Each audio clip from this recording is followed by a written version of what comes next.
At the barber shop, he stopped mid-cut. "You have a scar here. Looks surgical." I laughed. "I've never had surgery." He called another barber. Both stared.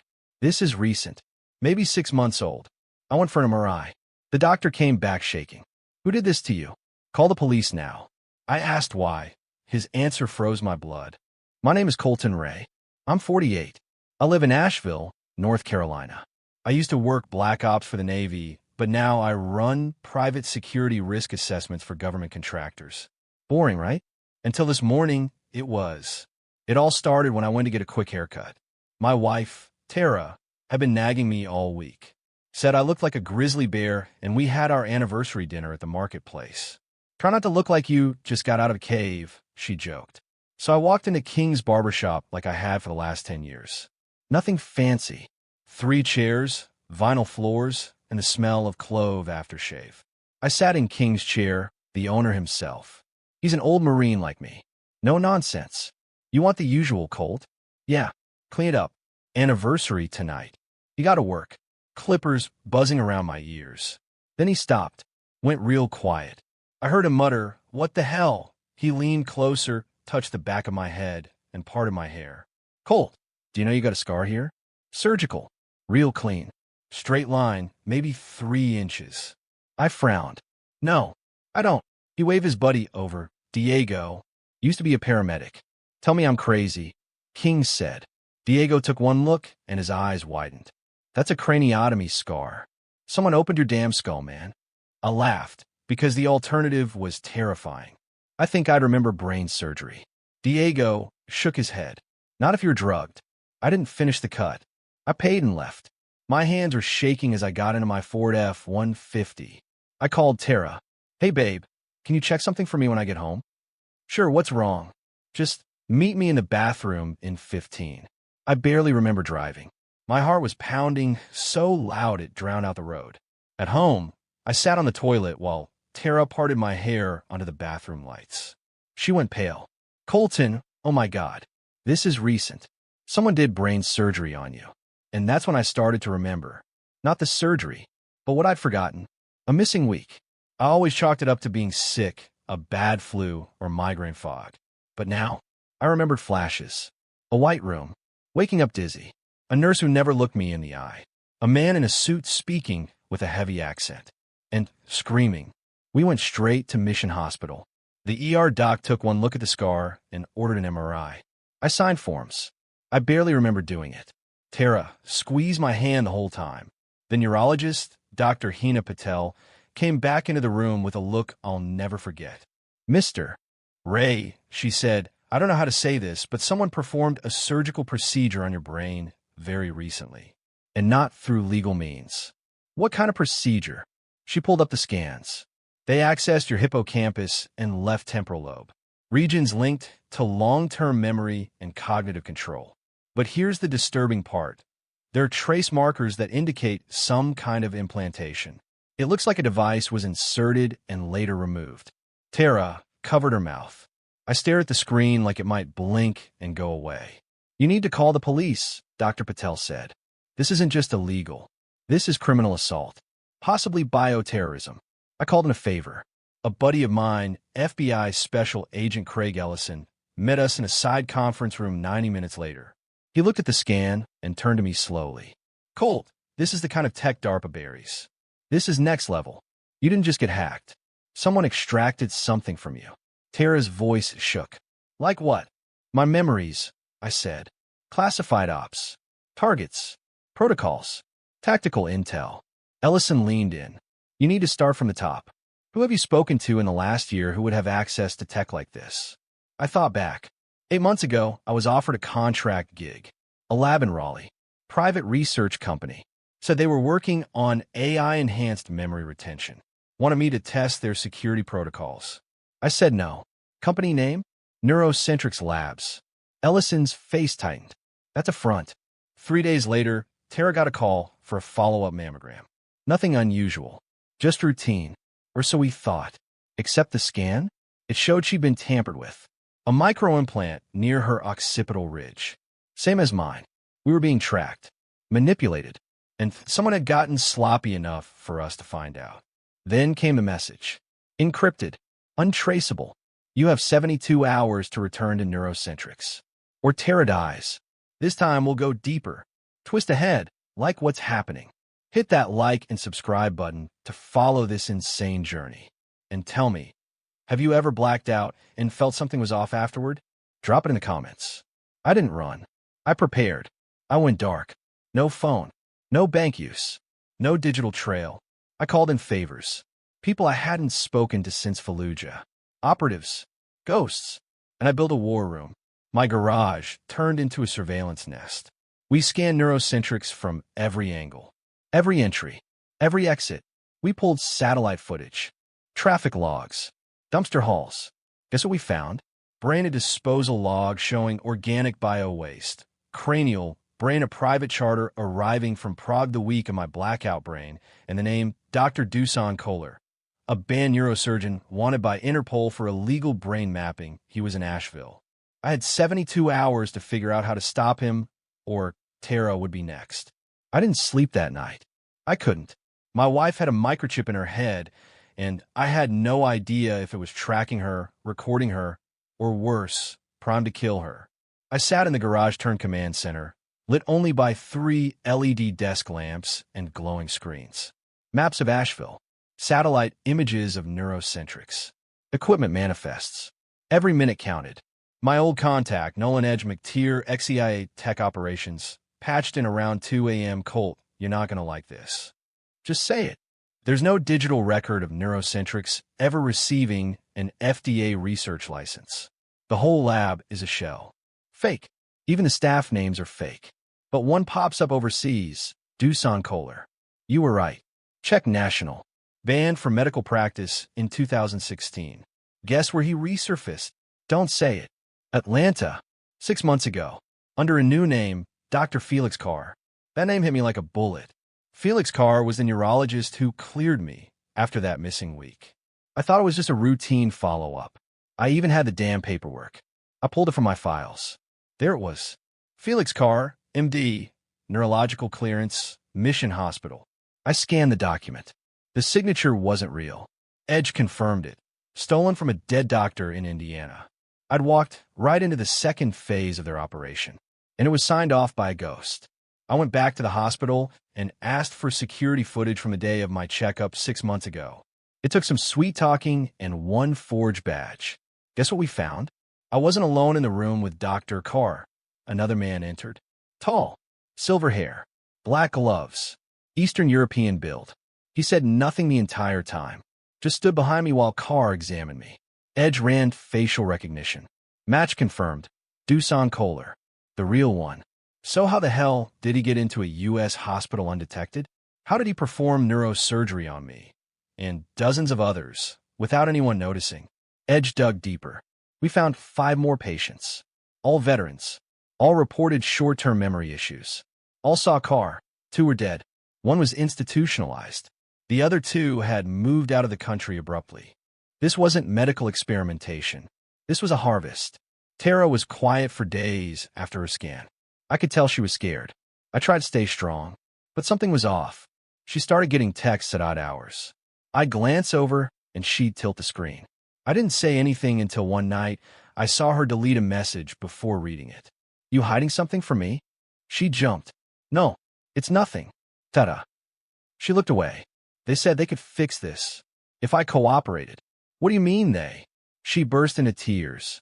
They contacted me before you ever found the scar. I didn't know who they were at first. Just someone offering help. I thought they were trying to treat you. I felt like the floor dropped from beneath me. You talked to them? Only once. On the phone. A woman. She said if I didn't interfere, you'd be fine. That it was a correction procedure. I didn't know what to believe. It hit me like a freight train. They had been in our house. In our phones. Maybe even our heads. Before we even knew. That night, I slept with a gun under my pillow. Edge found a break. A survivor. Name, Mateo Driggs. 37. Ex-NSA encryption specialist. Lived 2 hours east in Hickory, North Carolina. He'd vanished for almost a year, then showed back up claiming he'd been rewired. I tracked him down in a rundown cabin off-grid near Lake Hickory. He looked like a ghost of a man. Thin, pale, shaky hands. He recognized me instantly. Colt Ray. They got you too. Yeah, I want answers. He stared at the floor for a long time.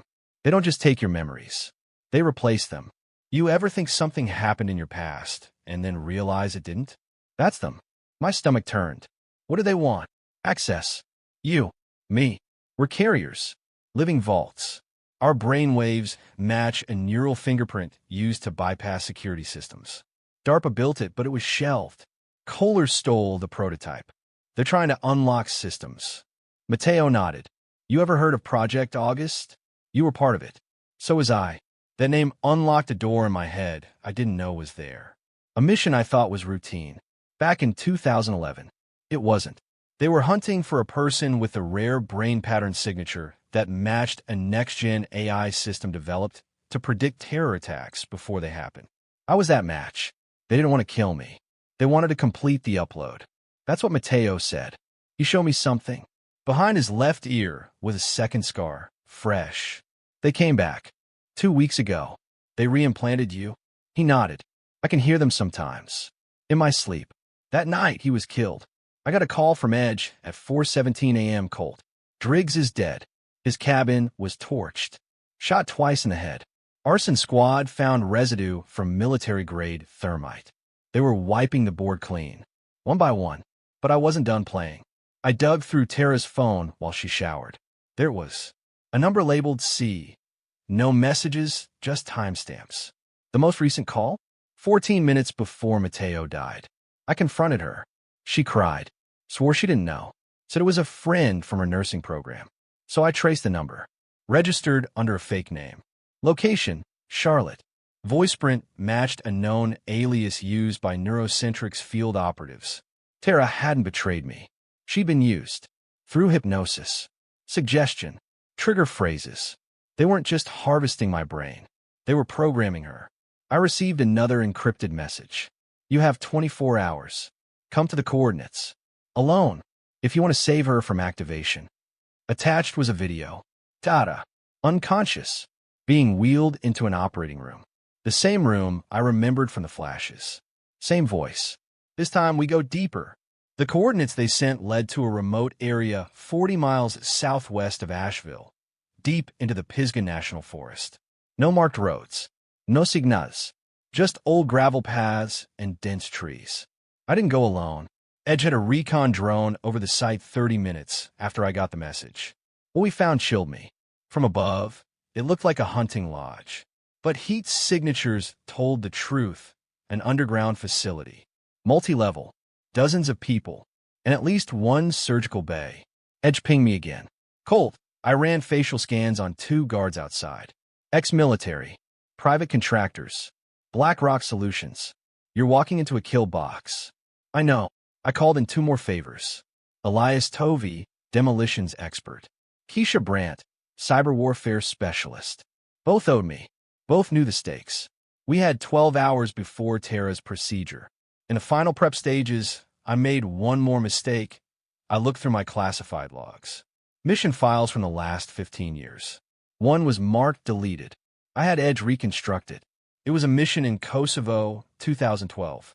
I remember it vaguely. Routine recon. No threats. No kills. But the recovered file said something else. Primary extraction of subject, ray successful. Memory conditioning protocol initiated. Neural map matches phase 3 criteria. And the signature? Nicolas. He'd already operated on me. More than a decade ago. I wasn't their newest subject. I was their prototype. And the life I remembered, my work history, even parts of my marriage, was manufactured. I looked at old photos. I didn't recognize half the people in them. Couldn't remember their names or the moments. And a terrible thought hit me. What if Tara wasn't my wife at all? I found an old toothbrush of Tara's. Took it to a lab I trusted. Paid in cash. Rushed the results. 3 hours before the mission, Edge called. You're not going to like this. Say it. She's not in any government registry before 2013. Not DMV. Not hospital records. Nothing. Before that, Tara Mendez never existed. What does that mean? She was placed Colt. She's an asset. My knees buckled. 10 years of marriage.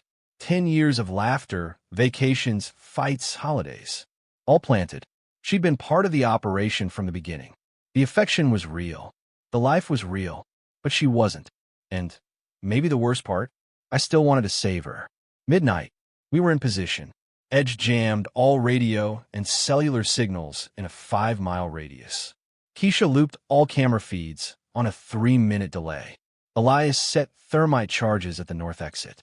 I breached from the east. I moved fast, precise. Saw 3 guards. Disabled 2. Killed 1.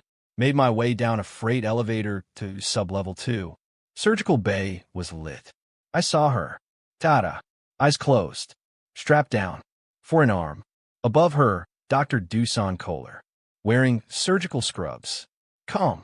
Cold. He looked up and smiled. Mr. Ray. Right on schedule. I aimed my rifle at his chest. Step away from her. He didn't move. You were never supposed to wake up, he said. But the human brain is unpredictable. You drugged me. Cut me open. I improved you. You were a test. Your neural pathways are rare. Stable under surgical intrusion. You forget. Then remember. Then forget again. Perfect vessel. You planted her. You made me love her. She volunteered. She was very convincing, wasn't she? It worked. You were calm. Happy. Easier to monitor. You sick freak. He didn't flinch. But something changed in her, didn't it? He said, eyeing Tara. She began to feel something real. That's why she tried to warn you. Tried to run. I froze. What? She broke protocol, Mr. Ray. You weren't supposed to remember. She helped trigger your recovery. And now she pays. He pressed a button. The screen behind him lit up. Vital signs. Tara's brainwaves. A neural device implanted at the base of her skull. I lower my rifle. Let her go. You still don't understand. You're not the victim. You're the final phase. He stepped aside, revealing a massive neural server. Lights pulsing, wires dangling like veins. You have memories, experiences, combat instincts. All compiled. All priceless. You stole them already. Only fragments. This is the final extraction.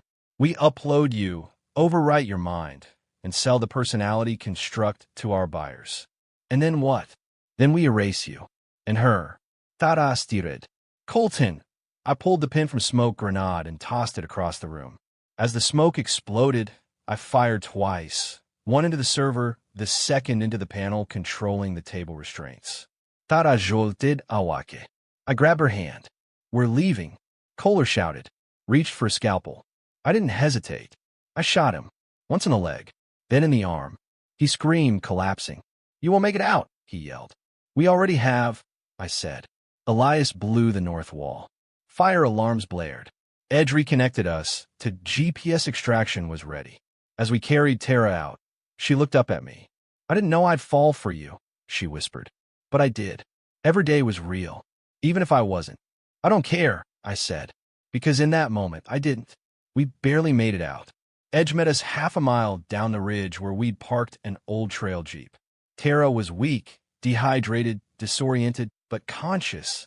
The implant was still in her head, and we needed it out. Keisha had already prepped a safe house in Chattanooga, Tennessee. We drove through the night. I didn't speak much. Neither did Tara. What do you say to someone who was planted in your life as a lie, but loved you anyway? I watched her sleep against the window. I could see the guilt weighing her down.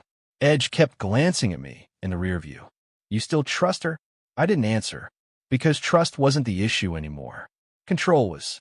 2 days later, Keisha's contact, a surgeon named Dr. Emery Trask, removed the neural implant from Tara's skull under local anesthesia.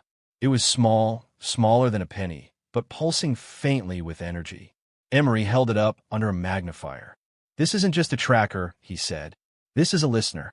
It's been recording her brain waves, feeding data somewhere. Where? I asked. He pointed to a blinking diode. Wherever Kohler was sending data before his system fried. But it's still transmitting. Shut it down. He immersed it in a signal-deadening containment unit. Then he said something that chilled me. There's no way this tech was built by a rogue lab. This is military-grade, possibly American-made. Edge went silent. I looked at him. You knew that was possible, didn't you? He nodded slowly. I suspected it. I called him my last favor.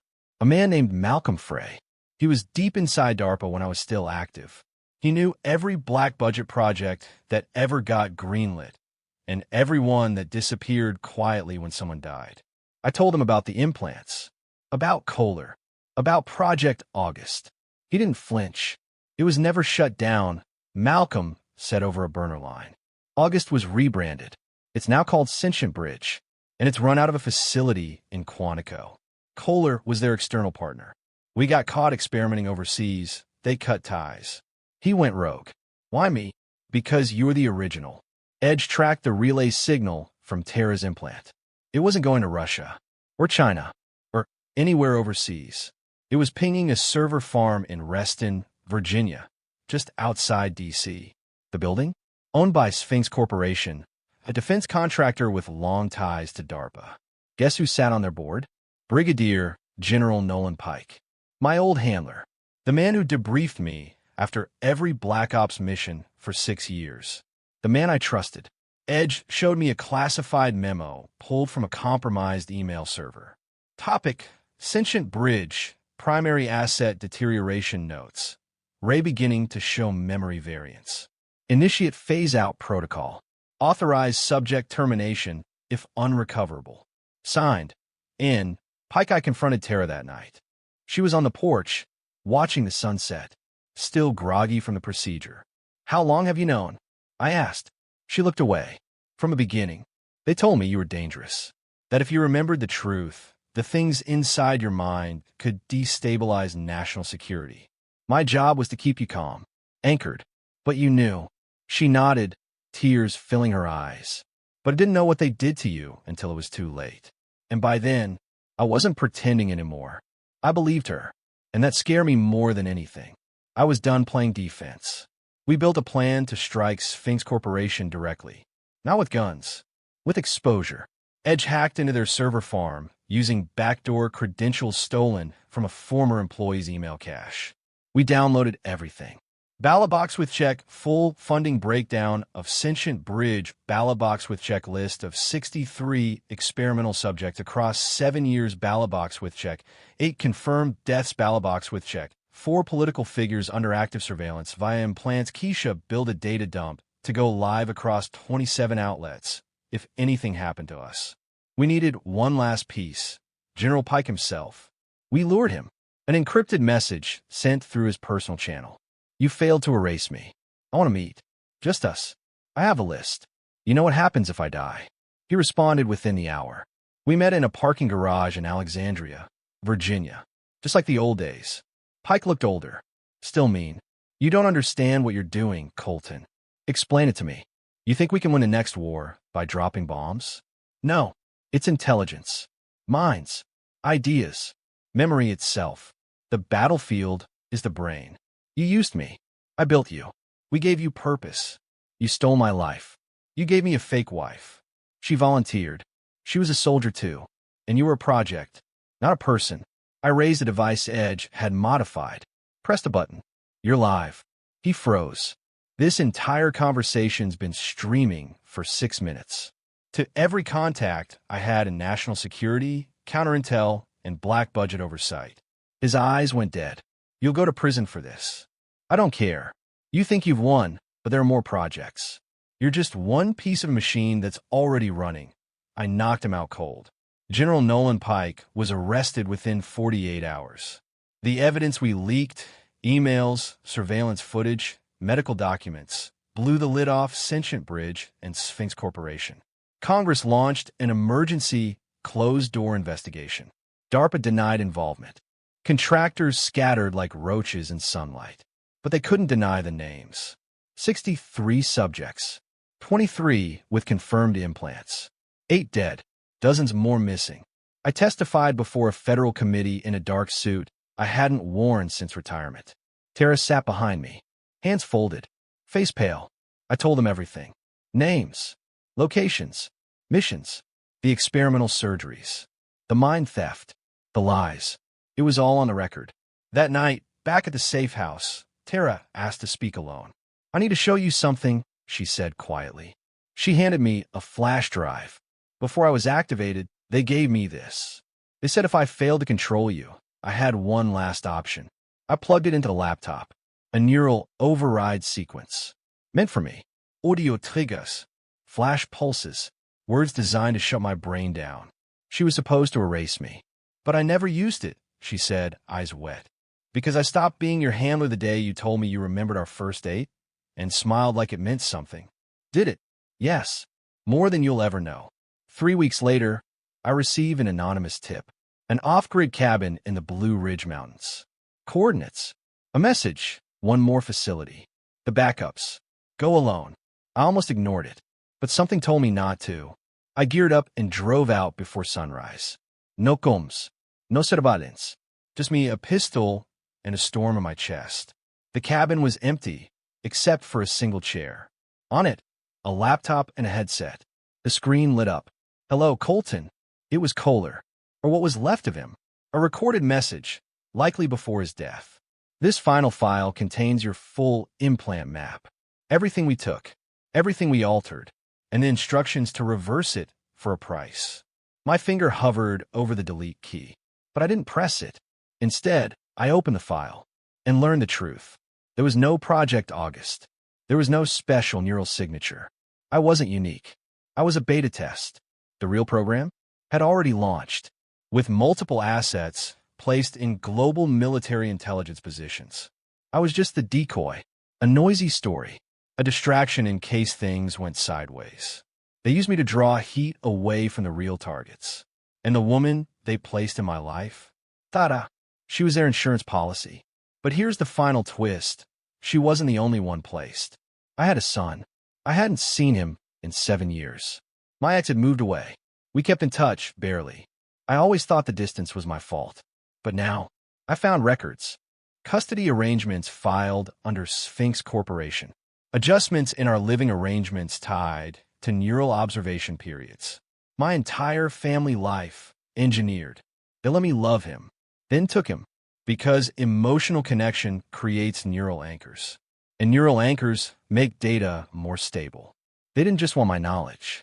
They wanted my pain. The final phase wasn't tactical. It was psychological. I turned their methods back on them. Using their own implants, ones we had removed and repurposed, I laced a video with auditory and visual triggers embedded in the dark web file we leaked globally. That data bomb? It contained subroutines that permanently fried the implanted chips in every unextracted subject. Worldwide, the network collapsed overnight. 27 handlers fell into comas. 12 died. 4 road projects were dismantled before they could launch. And Pike, he was found in his cell, sitting upright, staring at the wall, completely brain dead. I never got my memories back completely. Too much was taken, too much rewritten. But the irony? I don't want them anymore. Some things are better left buried. Tara left 3 weeks after Pike's death. She couldn't live with what she'd done, even if it wasn't all her fault. She left me a letter. You saved me, but I was never real. I hope you find something that is. I'll love you in whatever mind I've left. I burned it, and yet, I still think about her, about the moments that felt real. Because here's what I've learned. Even false memories can leave real scars. And the man I was before, he's gone. But the man I am now, he hunts shadows. He protects the minds they can't erase. He remembers what they want everyone else to forget. Washington, D.C. A new unit has been formed. NC7, Neural Crime Investigation. I lead it. We find the others. The sleepers. The forgotten. The ones who had their minds stolen and rewritten. We bring them home. Or bury them with honor. Tara's implant sits in a lead-line drawer in my office. The scar on my head still itches when I touch it. Sometimes I wonder if they left something inside. A trigger. A final switch. If one day I'll forget all this and wake up someone else. But not today. Today I remember. And that's enough.